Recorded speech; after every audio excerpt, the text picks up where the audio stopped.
ಮೈ beautiful viewers, welcome back.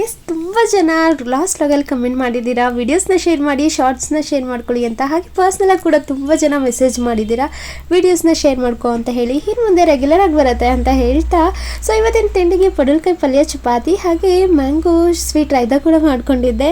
ಮೊದಲದಾಗಿ ಒಂದು ಬಾಣಲಿಗೆ 1 spoon ಕೊಬ್ಬರಿ ಎಣ್ಣೆ ಹಾಕಿ ಅದಕ್ಕೆ ಸಾಸಿವೆ, ಕರಿಬೇವು, ಈರುಳ್ಳಿ, ಜಜ್ಜಿಟ್ಟಂಥ ಶುಂಠಿ, ಬೆಳ್ಳುಳ್ಳಿ ಹಾಗೆ ಕಟ್ ಮಾಡಿಟ್ಟಂಥ ಟೊಮೊಟೊ ಸೇರಿಸ್ಕೊಂಡು ಸ್ವಲ್ಪ ಪಡವಲಕಾಯಿ ಹಾಗೆ ರುಚಿಗೆ ತಕ್ಕಷ್ಟು ಉಪ್ಪನ್ನು ಹಾಕಿ ಬೇಯಿಸ್ಲಿಕ್ಕಿಟ್ಟೆ. ಪಕ್ಕದಲ್ಲಿ ಚಪಾತಿ ಕೂಡ ಲಟ್ಟಿಸ್ಕೊಂಡು ಚಪಾತಿ ಬೇಯೋಷ್ಟರಲ್ಲಿ ಪಡವಲಕಾಯಿ ಪಲ್ಯ ಕೂಡ ಬೆಂದಿತ್ತು.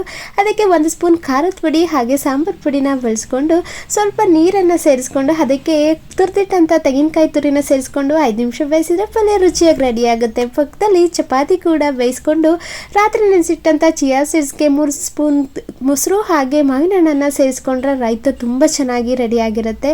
ಪಡವಲಕಾಯಿ ಪಲ್ಯ ಅಂತೂ ತುಂಬ ರುಚಿಯಾಗಿ ಬಂದಿತ್ತು. ನೆಕ್ಸ್ಟ್ ವ್ಲಾಗಲ್ಲಿ